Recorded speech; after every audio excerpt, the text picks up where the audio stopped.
കഞ്ഞി ആരോഗ്യമുള്ള ഒരു വ്യക്തിക്ക് അദ്ദേഹത്തിന് ആരോഗ്യം ഒന്നും കൂടി നിലനിർത്താനാണോ, അതോ എല്ലാ പ്രായക്കാർക്കും ഈ കഞ്ഞി കുടിക്കുവാൻ പറ്റുമോ?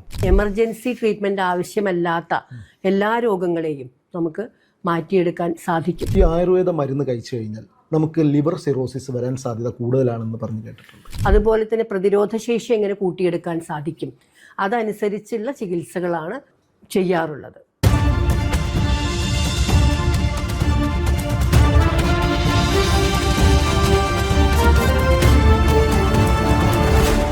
പാലക്കാട് ശാന്തിഗിരി ആയുർവേദ മെഡിക്കൽ കോളേജിലെ പ്രിൻസിപ്പൽ ഡോക്ടർ പ്രസന്ന മാമാണ് ഇന്ന് നമ്മളോടൊപ്പം ഉള്ളത്. മാം നമസ്കാരം. എന്താണ് ആയുർവേദ ചികിത്സാ രീതി? ഏതൊക്കെ പ്രായക്കാർക്കാണ് ആയുർവേദ ചികിത്സാ രീതി ചെയ്യാം? ആയുർവേദ ചികിത്സ എന്ന് പറയുന്നത് 1000 വർഷത്തിലധികം പഴക്കമുള്ള ഒരു ശാസ്ത്ര ചികിത്സാ രീതിയാണ്.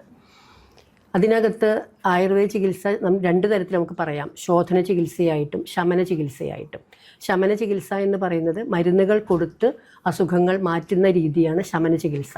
ശോധന ചികിത്സ എന്ന് പറയുമ്പോൾ പലതരത്തിലുള്ള ശോധനകൾ ചെയ്യാൻ നമുക്ക് ഛർദ്ദിപ്പിക്കുന്ന രീതിയിൽ, അതുപോലെ തന്നെ വിരേചനം വയറിളക്കുന്ന രീതിയിൽ, പലതരത്തിലുള്ള വസ്തികൾ, അതുപോലെ നസ്യം മൂക്കിൽ മരുന്നൊഴിക്കുന്ന രീതി, അങ്ങനെ രക്തമോക്ഷം രക്തം കളയുന്ന രീതി, അങ്ങനെ പലതരത്തിലുള്ള ശോധന ചികിത്സകൾ നമുക്ക് ചെയ്യാവുന്നതാണ്. അതോടൊപ്പം തന്നെ നമുക്ക് ചെയ്യാവുന്ന കുറേ ചികിത്സകളാണ് പലതരത്തിലുള്ള സ്വേദനങ്ങൾ.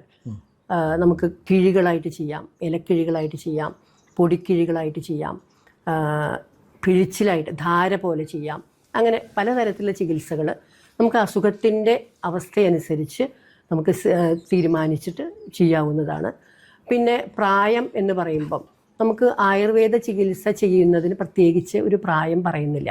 നമ്മുടെ ആരോഗ്യസ്ഥിതി അനുസരിച്ച് നമുക്ക് ഏത് പ്രായത്തിലും ആ വ്യക്തിയുടെ ആരോഗ്യം നോക്കി, ആരോഗ്യവാനാണ് എങ്കിൽ, അല്ലെങ്കിൽ ആരോഗ്യം കുറഞ്ഞ അവസ്ഥയാണെങ്കിൽ അതനുസരിച്ചുള്ള ചികിത്സകൾ നമുക്ക് ചെയ്യാവുന്നതാണ്. കൊച്ചു കുട്ടികളാണെങ്കിൽ പോലും അവർക്ക് ചെയ്യാവുന്ന ചികിത്സകൾ, ആ ഒരു ഏജിൽ ചെയ്യാവുന്ന ചികിത്സകൾ നമുക്ക് ചെയ്യാവുന്നതാണ്. പ്രായമായവരാണെങ്കിലും പ്രായത്തിനനുസരിച്ചുള്ള ചികിത്സകൾ ചെയ്യാവുന്നതാണ്. ഈ ആയുർവേദ ചികിത്സയും കർക്കിടക ചികിത്സയും തമ്മിലുള്ള വ്യത്യാസം എന്താണ്? ആയുർവേദ ചികിത്സ നമുക്ക് എല്ലാ മാസങ്ങളിലും ചെയ്യാവുന്നതാണ്, ഏത് സമയത്തും ചെയ്യാവുന്നതാണ്. പക്ഷേ കർക്കിടക മാസം എന്ന് പറയുമ്പോൾ നമുക്ക് ഇപ്പോൾ മെയ് മാസം വരെയൊക്കെ നമുക്ക് ഗ്രീഷ്മ ഋതു എന്നൊക്കെ പറയും, ചൂട് കാലമായിരിക്കും. ഈ വളരെയധികം ചൂട് കഴിഞ്ഞിട്ട് ഒരു മഴ പെയ്ത് കഴിഞ്ഞാൽ നമുക്ക് ശരീരവും അതുപോലെ അന്തരീക്ഷവും എല്ലാം തണുത്തിരിക്കുന്നൊരവസ്ഥയാണ് വരുന്നത്. അതോടുകൂടി തന്നെ നമ്മുടെ ശരീരത്തിലെ അഗ്നി എന്ന് പറയും, നമ്മുടെ ഡൈജസ്റ്റീവ് പവർ അപ്പോൾ കുറഞ്ഞിരിക്കുന്ന ഒരു അവസ്ഥ വരികയും ഈ തണുപ്പ് മൂലം ഉള്ള രോഗങ്ങൾ ശരീരത്തിലേക്ക് വരാനുള്ള സാധ്യത കൂടുതലുമാണ്. അപ്പം അതുകൊണ്ട് നമുക്ക് കർക്കിടക മാസത്തിൽ നമുക്കൊരു ശോധന ചികിത്സയോ അല്ലെങ്കിൽ ശമന ചികിത്സയോ ചെയ്യുന്നത് ശരീരത്തിന് നമ്മൾ ആരോഗ്യം പ്രദാനം ചെയ്യുന്നതിനും അതേപോലെ തന്നെ ശരീരത്തിൻ്റെ പ്രതിരോധശേഷി വർദ്ധിപ്പിക്കുന്നതിനും സഹായിക്കും. ഈ കർക്കിടക ചികിത്സ പോലെ തന്നെ നമുക്ക് തുലാമാസത്തിലും അതേപോലെ തന്നെ കുംഭമാസത്തിലും, ഇപ്പം പണ്ടത്തെ കാലത്ത് കർക്കിടക മാസം, അതേപോലെ തുലാമാസം, അതേപോലെ കുംഭമാസം, ഈ 3 മാസങ്ങളിൽ ആണ് ആയുർവേദ ചികിത്സ ഏറ്റവും കൂടുതലായിട്ട് ചെയ്തു വന്നിരുന്നത്. പക്ഷേ ഇന്നത്തെ കാലത്ത് നമ്മുടെ രോഗികളുടെ സൗകര്യാർത്ഥം, അല്ലെങ്കിൽ പലർക്കും പലതരത്തിൽ അസൗകര്യങ്ങളുള്ളതും കാരണം അതനുസരിച്ചാണ് ചികിത്സകൾ നമ്മൾ ചെയ്യുന്നത്.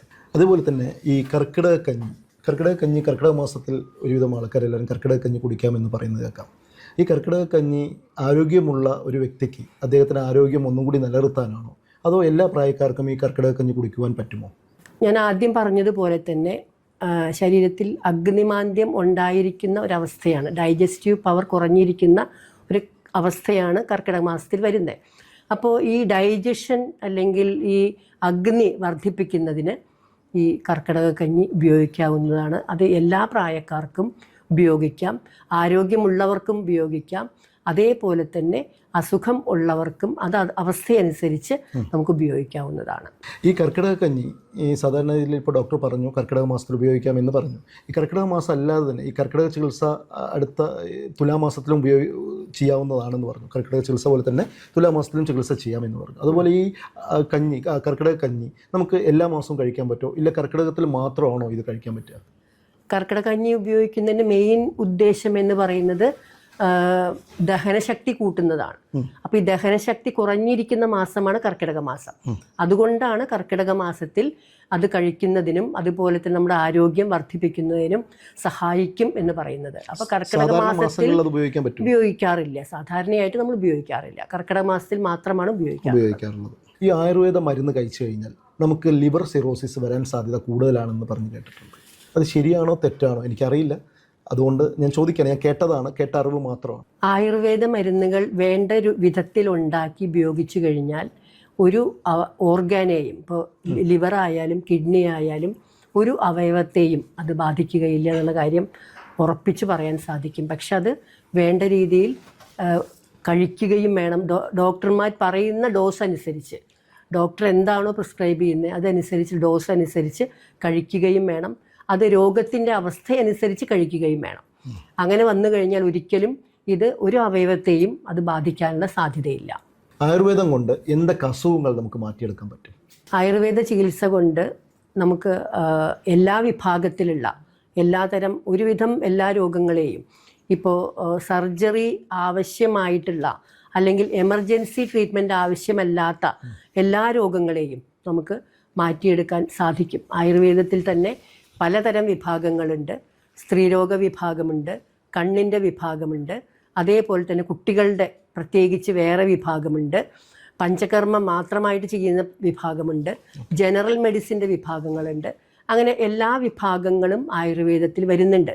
ഈ വിഭാഗങ്ങളിലെല്ലാം വരുന്ന രോഗങ്ങൾക്ക് ആയുർവേദ ചികിത്സ കൊണ്ട് ചില കണ്ടീഷനിൽ ചില അവസ്ഥകളിൽ നമുക്ക് ആയുർവേദത്തിൽ ശമന ചികിത്സ മതിയാവും, മരുന്നുകൾ കൊടുത്താൽ മാത്രം മതിയാവും. ചില അവസ്ഥകളിൽ നമുക്ക് ശോധന ചികിത്സ കൊണ്ട് ചികിത്സിക്കേണ്ടി വരാറുണ്ട്. അങ്ങനെ എല്ലാ തരം രോഗങ്ങൾക്കും നമുക്ക് ആയുർവേദ ചികിത്സ കൊണ്ട് റിസൾട്ട് അല്ലെങ്കിൽ അതിന് ഫലപ്രാപ്തി ലഭിക്കാറുണ്ട്. ആയുർവേദം കൊണ്ട് പകർച്ചവ്യാധികൾ നമുക്ക് മാറ്റിയെടുക്കാൻ പറ്റുമോ? ഒരു എക്സാമ്പിൾ പറയുന്നത് ഡെങ്കു, മലേറിയ അങ്ങനെയുള്ള അസുഖങ്ങൾ നമുക്ക് മാറ്റിയെടുക്കാൻ പറ്റുമോ? നമുക്ക് ഡെങ്കു അല്ലെങ്കിൽ മലേറിയ എന്നൊക്കെ പറയുന്നത് അത് സ്പ്രെഡ് ചെയ്യാനും അല്ലെങ്കിൽ അത് ഒരു ലെവൽ കഴിഞ്ഞാൽ നമുക്ക് ചികിത്സിക്കാൻ ബുദ്ധിമുട്ടുള്ളത് കാരണം അത് ആയുർവേദ ചികിത്സ കൊടുക്കാം നമുക്ക്. പക്ഷേ അലോപ്പതി ചികിത്സയ്ക്കാണ് കുറച്ചും കൂടി ഒരു പ്രാധാന്യം, പെട്ടെന്നുള്ള ഒരു ഫലപ്രാപ്തി ലഭിക്കുന്നത് എന്നാണ് എനിക്ക് തോന്നുന്നത്. അതുകൊണ്ട് തന്നെ അതിനാണ് പ്രാധാന്യം കൊടുക്കേണ്ടതാണ് എന്നാണ് എൻ്റെ അഭിപ്രായം. ഈ ആയുർവേദത്തിൽ അധികം ആൾക്കാരും സുഖചികിത്സയ്ക്ക് വേണ്ടിയിട്ടാണ് വരുന്നത്. ശരിക്കും അതുകൊണ്ട് ഗുണമുണ്ടോ അതോ ദോഷമാണോ? അല്ലാതെ വേറെ എന്തെങ്കിലും ചികിത്സയ്ക്ക് വേണ്ടി വരാറുണ്ടോ സുഖചികിത്സ അല്ലാതെ? ആയുർവേദത്തിൽ എല്ലാതരം ചികിത്സകൾക്ക് വേണ്ടിയും രോഗികൾ വരാറുണ്ട്. അത് അവസ്ഥയനുസരിച്ചാണ് നമ്മൾ സുഖചികിത്സ തീരുമാനിക്കുന്നത്. അതൊരിക്കലും ആ രോഗിയുടെ ശരീരത്തിന് ഹാനികരമായ രീതിയിലുള്ള ചികിത്സകൾ ചെയ്യില്ല. ആ വരുന്ന വ്യക്തിക്ക്, ഇപ്പോൾ സുഖചികിത്സയ്ക്ക് വേണ്ടി നമ്മുടെ അടുത്ത് വരുന്ന വ്യക്തിക്ക് ആരോഗ്യം എങ്ങനെ പ്രദാനം ചെയ്യാൻ സാധിക്കും, അതുപോലെ തന്നെ പ്രതിരോധശേഷി എങ്ങനെ കൂട്ടിയെടുക്കാൻ സാധിക്കും, അതനുസരിച്ചുള്ള ചികിത്സകളാണ് ചെയ്യാറുള്ളത്. എന്നാൽ മാത്രമേ നമുക്ക് വേണ്ട രീതിയിലുള്ള ഫലപ്രാപ്തി ലഭിക്കുള്ളൂ. ആയുർവേദത്തിൽ അത്യാഹിതമായി വരുന്ന ചികിത്സകൾ എന്തെങ്കിലും എടുക്കാറുണ്ടോ? നിലവിൽ അത്യാഹിതമായിട്ട് വരുന്ന കണ്ടീഷനിൽ നമുക്ക് ആയുർവേദത്തിൽ പ്രത്യേകിച്ച് ചികിത്സകളൊന്നും നമുക്ക് ചെയ്യാൻ സാധിക്കില്ല. പക്ഷേ ചില അവസ്ഥകളിൽ വരും. ഇപ്പോൾ സ്ട്രോക്ക് പോലെയുള്ള കണ്ടീഷൻ വന്ന് നടക്കാൻ പറ്റാത്ത ഒരവസ്ഥ വരികയാണെങ്കിൽ ആദ്യത്തെ ചികിത്സകളെല്ലാം കഴിഞ്ഞ് ഈ നടക്കാൻ പറ്റാത്ത അല്ലെങ്കിൽ പാരലൈസ്ഡ് ആയിട്ടുള്ള കണ്ടീഷനിൽ ആയുർവേദ ചികിത്സ ചെയ്തു കഴിഞ്ഞാൽ നമുക്ക് വളരെയധികം ഗുണം ലഭിക്കാറുണ്ട്. പ്രായമായ ഒരു വ്യക്തിക്ക് അദ്ദേഹത്തിൻ്റെ പ്രായം കുറയ്ക്കാൻ അല്ലെങ്കിൽ അദ്ദേഹത്തിൻ്റെ പ്രായം കുറച്ച് ചെറുപ്പമാകാൻ വേണ്ടിയിട്ട് ആയുർവേദ ചികിത്സാ രീതി നടത്തിയാൽ നല്ലതാണോ ഈ കർക്കിടക മാസത്തിൽ? പ്രായം ഒരു പ്രായം തന്നെയാണ്. പ്രായത്തെ നമുക്ക് ഒരിക്കലും കുറയ്ക്കാൻ സാധിക്കില്ല. പക്ഷേ പ്രായത്തിനനുസരിച്ചുള്ള അസുഖങ്ങൾ കുറയ്ക്കാനും അല്ലെങ്കിൽ പ്രായത്തിൻ്റെ ബുദ്ധിമുട്ടുകൾ കുറയ്ക്കാനും പിന്നീട് ആ പ്രായമാവുന്നതിനനുസരിച്ചുള്ള ആരോഗ്യ പ്രശ്നങ്ങൾ വരാതിരിക്കുന്നതിനും നമുക്ക് വേണ്ട ചികിത്സകൾ ആയുർവേദത്തിൽ ചെയ്യാൻ സാധിക്കും. പണ്ടത്തെ കാലത്ത് കുടിപ്രാദേശിക ചികിത്സ എന്നുള്ള രീതിയിൽ ഒരു ചികിത്സ നടപ്പിലുണ്ടായിരുന്നു. ഇന്നും അത് ചെറിയ രീതിയിലൊക്കെ നടപ്പിൽ അത് ചെയ്തു വരുന്നവരുണ്ട്. അതിനകത്ത് ചെയ്യുന്നത് ഈ പറഞ്ഞതുപോലെയുള്ള ശരീരത്തിനെ പുനർനവീകരണം, ശരീരത്തിനെ പഴയതുപോലെ ആക്കിയെടുക്കുന്നതിന് വേണ്ടിയുള്ള ഒരു ചികിത്സാ രീതിയാണ്. അപ്പോൾ അങ്ങനെയുള്ള കുടിപ്രാവേശിക റൂമിനകത്ത് അടച്ചിരുന്ന് ആ മരുന്നുകൾ മാത്രം കഴിച്ച് പുറത്തേക്ക് ഇറങ്ങാതെ അങ്ങനെയുള്ള പ്രത്യേക ചികിത്സാ രീതിയാണ് കുടിപ്രാവേശികം. അത്തരത്തിലുള്ള രസായന ചികിത്സകൾ ചെയ്യുന്നത് കൊണ്ട് നമുക്ക് പ്രായത്തെ ഒരു പരിധിവരെ നമുക്ക് ആ പ്രായം കൊണ്ടുള്ള ബുദ്ധിമുട്ടുകൾ കുറയ്ക്കാനും, അതിന് പ്രായം നമുക്ക് കുറയ്ക്കാൻ സാധിക്കില്ല, പക്ഷേ അതുകൊണ്ടുള്ള പ്രയാസങ്ങൾ കുറയ്ക്കാനും സാധിക്കും. അതുപോലെ ഡോക്ടറെ, നമുക്ക് ഈ കുട്ടികൾക്ക് ഈ ഓട്ടിസം വരുന്ന കുട്ടികൾ ഇപ്പോൾ ഒരുപാടാണ്. കാരണം ഇന്നത്തെ തലമുറ എടുത്ത് നോക്കുകയാണെങ്കിൽ മുമ്പ് കാലത്തെ പോലെയല്ല. ഇന്നത്തെ തലമുറയിൽ ഒരുവിധം വീടുകളിലൊക്കെ പല കുട്ടികൾക്കും ഓട്ടിസം വരാൻ സാധ്യത കൂടുതലായി വരുന്നുണ്ട്. അത് മൊബൈലാകാം, എന്തെങ്കിലും ആകാം അഡിക്റ്റ് ആകുന്നത്. ആ ഓട്ടിസത്തിന് പ്രത്യേക ചികിത്സാ രീതി ഉണ്ടോ ആയുർവേദത്തിൽ? ഓട്ടിസത്തിന് ആയുർവേദത്തിൽ പ്രത്യേക ചികിത്സാ രീതി ബാലരോഗ വിഭാഗത്തിൻ്റെ കീഴിലുണ്ട്. കുട്ടികളെ ചികിത്സിക്കുന്ന ഡോക്ടർമാരുണ്ട്, പ്രത്യേകമായിട്ട് ചികിത്സിക്കുന്ന ഡോക്ടർമാരുണ്ട്.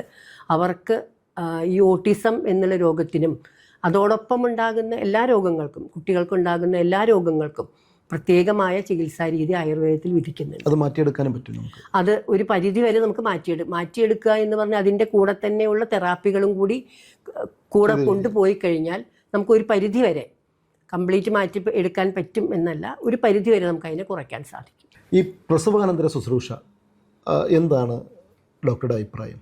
അത് ആവശ്യമാണോ, ആവശ്യമല്ലേ?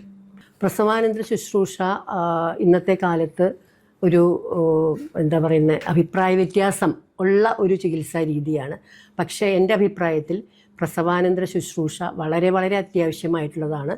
പ്രസവശേഷം ഉണ്ടാകുന്ന എല്ലാ ബുദ്ധിമുട്ടുകളെയും, ശാരീരികമായിട്ടുണ്ടാകുന്ന എല്ലാ ബുദ്ധിമുട്ടുകളെയും കുറയ്ക്കുന്നതിന് പ്രസവാനന്തര ശുശ്രൂഷ നമുക്ക് ആദ്യകാലങ്ങളിൽ പ്രസവിച്ച് കഴിഞ്ഞ് നമുക്ക് ഒരാഴ്ച കഴിഞ്ഞാൽ ചികിത്സ തുടങ്ങി ഏകദേശം 2, 3, 4 ആഴ്ച വരെ ആ രോഗിയുടെ അല്ലെങ്കിൽ പ്രസവിച്ച സ്ത്രീയുടെ അവസ്ഥയനുസരിച്ച് നമ്മൾ ചികിത്സ നിശ്ചയിക്കുകയാണെങ്കിൽ ആ പ്രസവിച്ച സ്ത്രീയുടെ ശരീരം വളരെ ആരോഗ്യപരമായി നിലനിർത്തുന്നതിനും അതേപോലെ തന്നെ മുലപ്പാൽ ഉണ്ടാകുന്നതിനും എല്ലാം നമുക്ക് ഈ ഒരു ചികിത്സ കൊണ്ട് സഹായിക്കും.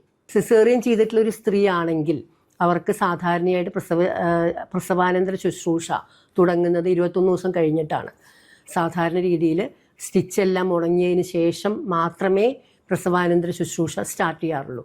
അവർക്കാണെങ്കിലും ഈ 21 ദിവസത്തിന് ശേഷം ഏകദേശം 2, 3, 4 ആഴ്ച വരെ നമുക്ക് പ്രസവാനന്തര ശുശ്രൂഷ ചെയ്യാവുന്നതാണ്. അത് ചെയ്യേണ്ടത് അത്യാവശ്യമാണ് എന്നാണ് എൻ്റെ അഭിപ്രായം. ഈ കർക്കിടക മാസത്തിൽ എണ്ണ തേച്ച് കുളിക്കുന്നത് നല്ലതാണോ?